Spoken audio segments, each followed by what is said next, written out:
Greetings, beloved, and welcome this evening to Togetherness Media. I'm your host, Anthony Powers, and I'm so happy to have you here with us today. So, we're going to have a conversation today about the different love languages that you may have and that your partner may have and those around you may have. And who better to talk about this with us today than the beautiful, the insightful, the intelligent, the loving, the empathetic, the mistress of love herself, Dr. Foojan Zeine. Hi, Patrick. It's so nice. The mistress of love herself. Thank you. Happy Valentine. Happy Valentine's. How are you? I'm doing great. Thank you. Thank you. I love the way that you introduce me. With each word, I'm like, oh, I feel it. I feel it. I feel good. Thank you. You're welcome. All the words are true and very deserving. You're sweet. So, any plans for Valentine? Nothing big. Yeah, nothing really big this year. Probably just actually spend it with like a friend or something. No special romantic partner this year, but I'll spend it giving love to those who show me love. So, yeah. Best. Yeah, it's not just for romantic. I think it's a great day that just reminds us of our loved ones, and it's a good excuse to tell people that we love them. And to tell ourselves. Yes, Yes. yes, absolutely. So love languages, Yeah, huh? so today, Uh, I wanted to speaking of telling people that we love them, I was always, growing up, like that was a word, like a phrase that I never heard in my house. I don't think like until an adult, like my grandmother never actually verbally told me that she loved me, but I knew that she loved me based on her actions. And love languages are super important as far as the way that we treat each other and the way that we express our love. Can you go through some of the different love languages and explain them for our viewers? sure. I think love languages. People have different types of love languages. I think there was a book that was called Love Language, so they kind of categorized it in that. But working with couples for 30 years, you really get that each human being have their own love language. The words they say, the actions they do, the way they look at someone, every single way of, a person has learned from their parents, such as the first love we learn are actually from our parents, and not only toward us, but toward each other. So we watch Mm. them and see how they actually express love toward each other, but also to us and our siblings and everybody around us. So those are the ways that we actually learn how to receive, how to give love, and then the experience of the receiving of it, when it feels safe and when it feels pleasurable and we feel taken care of.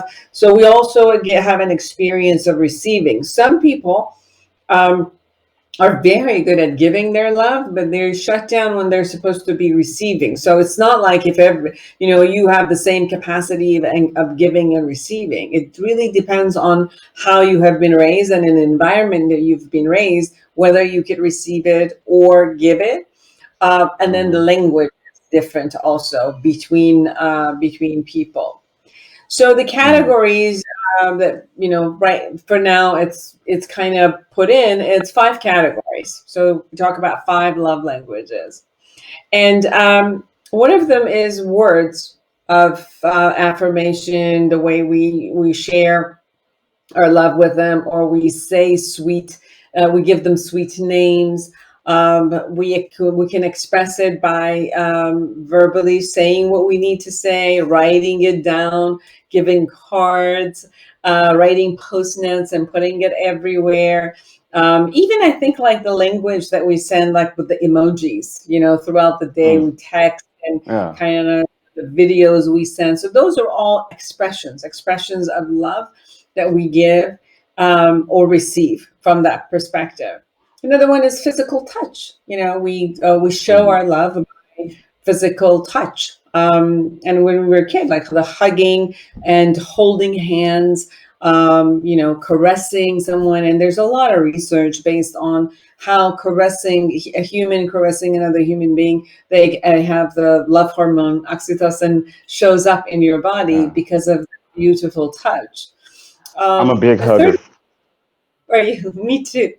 Um, the third one is receiving gifts or giving gifts. So you might go purchase something for someone, or think of them and then like make something, like make an artistic thing for them, which you're Mm-hmm. intending to give as a gift. So you can give the gift of love. Usually when they're talking about gift, it's a tangible concept. So of course, like, Mm-hmm. when we share our love with someone in our words, it's also a gift.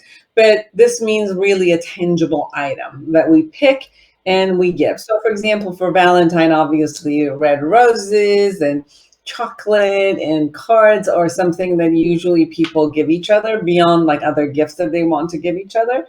So that's been part of what we do. Well, like Mother's Day, we Can, give can you flowers. can you give a gift as a gift? What do you mean? GIF. It was a joke. Oh, The little. gift. The fourth one is a quality time.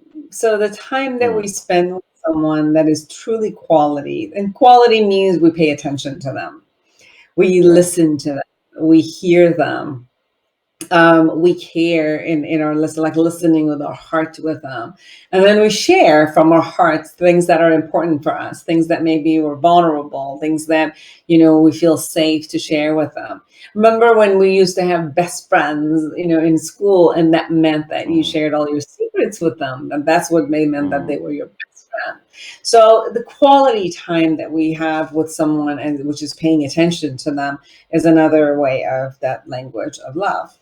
And then the fifth one is actually the art of service, which the art of service means that mm, you do an action for them, like cook for someone, or do some cleaning, create something, like they want something and then you go get it for them. So anything that you think that they need and you could mm. do for them, is an act of service.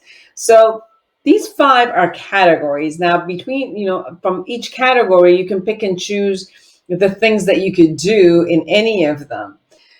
The point a lot of time is when people get together as a romantic love, partners don't necessarily have the same type of language, and some people have a Mm, priority, like, who would let go of any of these five. Like, of course we want to receive any of them, but I think people have priority depending on how they've been raised and given love, and they have that type of a priority in their world.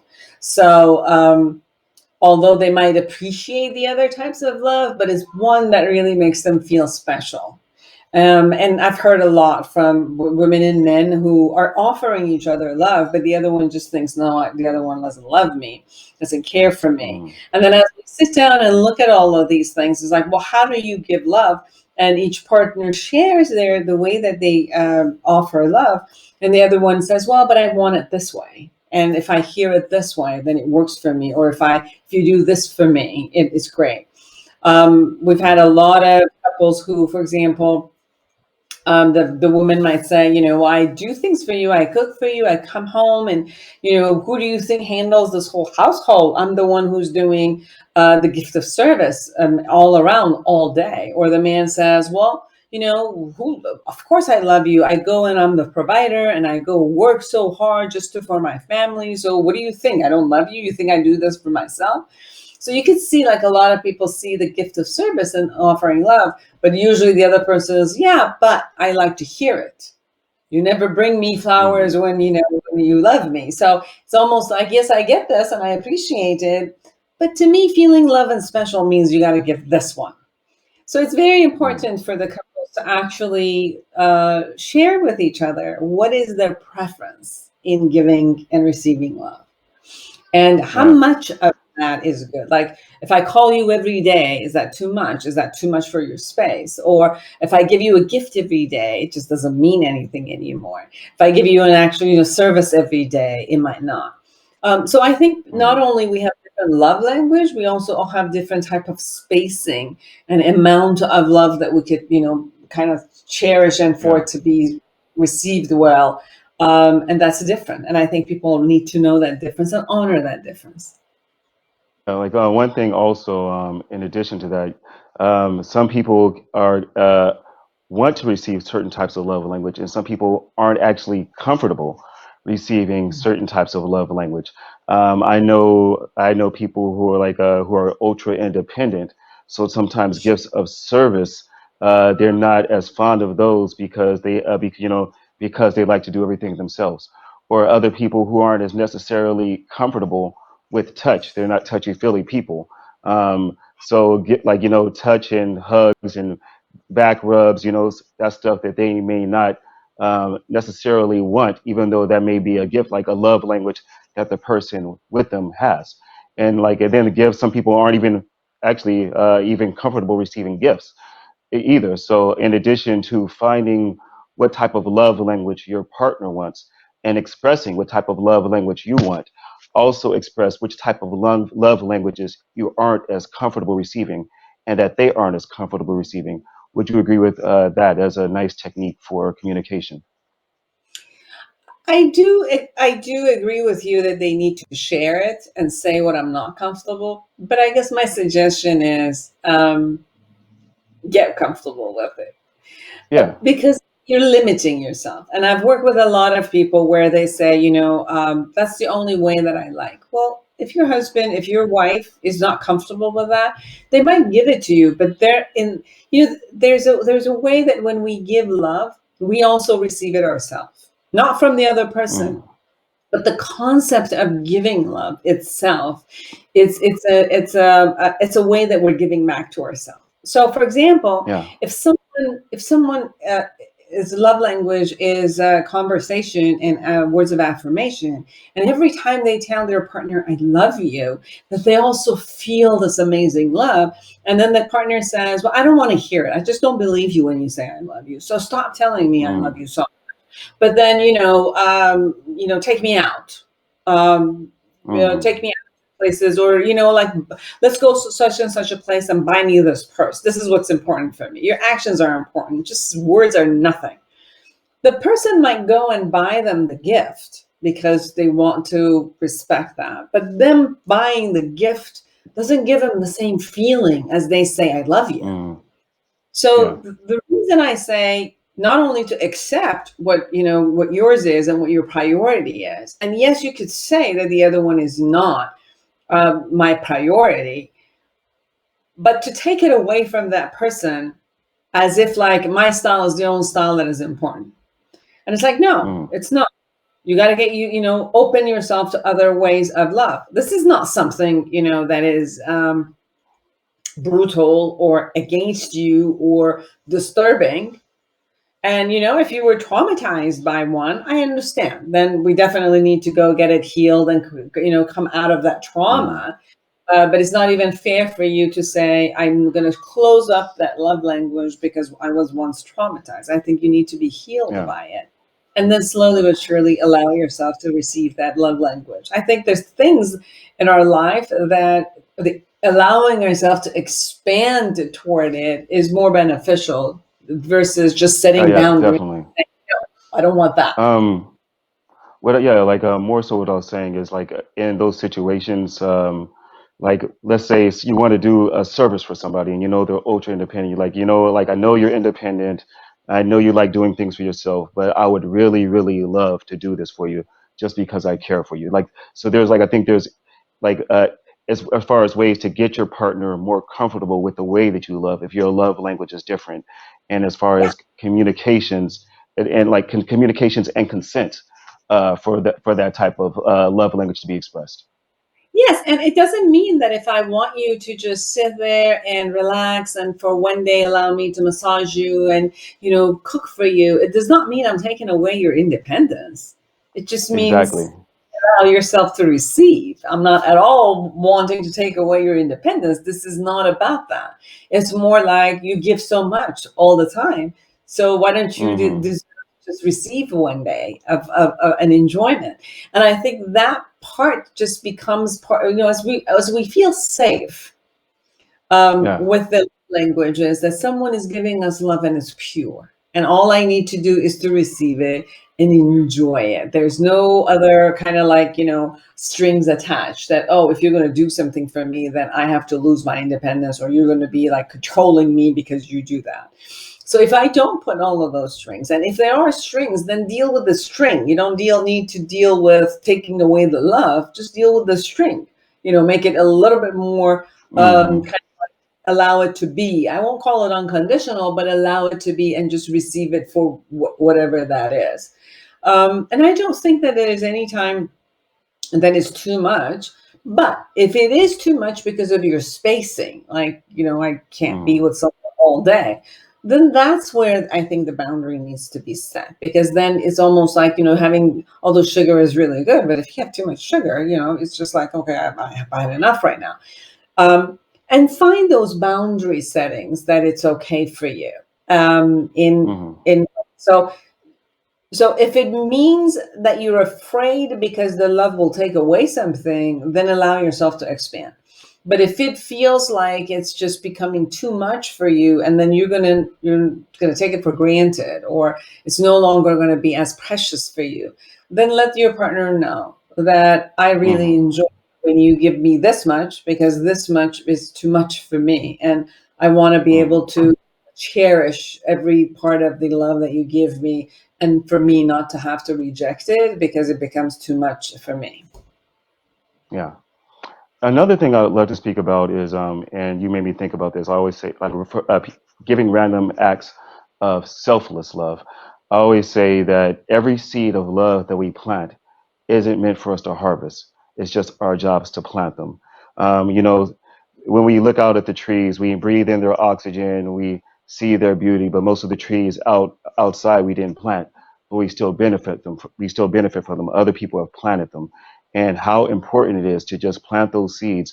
And often we know in our natural life that the harvest we receive, the food that we eat, isn't our daily toil. Like you didn't go out and plant most of the vegetables or whatever, and raise any of the meat you eat, but you toil in a different field, but your harvest comes in a different way. Sometimes that's how love is too. Just giving those random acts of love and planting those seeds and letting your harvest come from where it will. Do you have any thoughts on that? Yes, from a theoretical place, I totally agree with you, and I think we need to. There was one exercise that I did in one of the courses that I had gone to, and the exercise was the random act of love and giving, uh, and not necessarily for the other person to even know that you did it. So we all went to Mm-hmm. different places, and we decided to do it in a way that the person would not know it came from you, so that you did not need to, kind of like get the validation to just experience giving Yeah. just because of the sake of living. So there were two pieces that I saw. One was one of the other students that was around me. What she did was she saw a homeless lady, and she wanted to offer money, and because the homeless lady was requesting for the money, and she kind of like kind of like threw the money in her way so that she wouldn't see her, so that it would be something like, I'm not giving it to you, but like the universe is bringing it to you. And then as that happened, the money kind of went into the water, and she didn't even see it. And then the water took it away. And both of us were standing there. I'm like, okay, that was useless. Like, you want to give the random actor, but it has to be, it's not that you have to get validated by it, but you actually have Yeah. to know you're doing it in a way that is useful for someone. What did I do? Yes. I went to the gym, and a lot of people who come into the gym and they're supporting us and helping us, the staff at the gym, they're there. So I just wanted to thank them in the way that they were so nice and sweet and the service they were giving. But instead of putting money or as a tip or doing any of that, so I decided, okay, I'm just gonna these people would take towels, and I figured, okay, I'm gonna put the different types of dollars amounts and different towels, so at least they would do it. So I saw them come and pick up the towels and took them and stuff. And then I went out and I just asked the person who was at the front desk, and I said, what do you guys do with these towels? And he says, nothing. They just go in a hamper, and then, directly they go into a chute right into the washing machine. And I said, nobody really picks them up. And he says, no. And then again, it was like, that was useless. Yeah. So one of the things that I learned was, act random act of kindness, and just not having the expectation of somebody giving you validation for it is very important.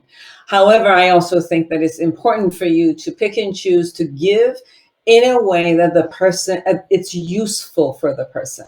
Like a lot of Yeah. times we hear family members like mothers and fathers and partners and all of that, they do things as because of their love, but the receiver can't really use that, and then mostly throws it away and says this is not useful to me, and actually you're pushing your boundaries, or you're being too nosy in my life. Or for example, I've worked with a father, just the sweetest heart. But every time he wanted to do something for his sons, which are older sons, he would say, oh, let me buy this for you. Let me do that for you. And then he would do what he thought would be best for the sons. So, but Hmm. although he was doing this such a generous offer, and everybody would have been, oh my God, I wish that was my dad. The two sons, because they were not being asked and find out what is it that they really want, they had to. It was a weird experience because they had to say thank you. They had to be grateful, and then yet this really just wasn't what they wanted, and they couldn't Yeah. have the autonomy for themselves. So then again, it's like the lesson consistently is that offering love is amazing, but you got to see who you're giving it to and how it lands for them, because it's Hmm. important that the person you're intending it to, that it does. So for example, the concept of tree that you were talking about, that's giving to the community. That based on Yeah. science, environment, doing that in a bigger picture helps. So you can't go wrong with that in any format. But however, when you're giving to people, I think that you also have to see that it's important for that person and it's useful for that person, that the love you're giving. Yeah. Make sure that you have proper execution of your delivery, and of your plan. Um, all right. So, is there anything else, or do you have any last thoughts on love languages, giving them, receiving them, understanding them, which is like, I guess, one of the biggest parts as far as people even understanding even understanding your own, or and understanding your partner. Do you have any last thoughts about this subject? Well, my suggestion is for people to live in love, because I think when you Yes. live in the essence of love, you're happier, and then you can give as freely as you like, noticing what's needed at any point and giving it from the context of love. And then because you look at people from love, you try to do things for their benefit and benefit of all, Yeah. in a sense. And then because you come from love, you recognize love. So if people around you are giving you love, then you receive it, you cherish it. And, it's like it becomes yours. And it's almost like you breathe it in, and you will never feel lonely. Like the loneliness concept that everybody Hmm. has. When you live love, that's where the key is. So I wish for Yeah. everyone in this time of Valentine that it reminds us of living in love, that give and receive it purely Hmm. and as much as you can to whomever is around the world. To your friends, to your family members, to your loved ones, to your lover, whomever, to your mates, Hmm. just be love. Yeah. Like in the words of Stevie Wonder, love's in need of a love today. Like love's in need of love. So make sure, and also his other song, If It's Magic, if it's magic, you know, we got to treat it with magic. And if we got to treat it with special, we have to treat it with care. It's so important, um, that we, like he says, like, why can't we be as careful as, keeping danger from a child? That we have to be that careful with love, and that full of it. And I have so much love for you, and I have so much thanks for you for coming and having this conversation and sharing your time, sharing your wisdom, sharing your insight, sharing your empathy with our viewers. And please tell them where they can find you. Same here, Anthony, for you. Definitely. I really feel blessed for having you and Amir in my life and creating this opportunity to be able to create this for everyone. You can catch me on Foojan.com or any of my social media, Dr. Foojan Zeine. Yes. Make sure you reach out to this woman. You know, if you need any help, you need any counseling, you need any therapy, she is there for you and she is there with love. Happy Valentine's Day. Happy Valentine's. This is Anthony Powers. This is Togetherness Media, and this is This Evening. We love you so much for watching. Coming up, we have a special recording by my man, Jason M.F. Farnham, and he's going to rock your socks off. And we have so much other content and coming up. Subscribe, click, download, all the above. Be divine. You are loved. Happy Valentine's Day.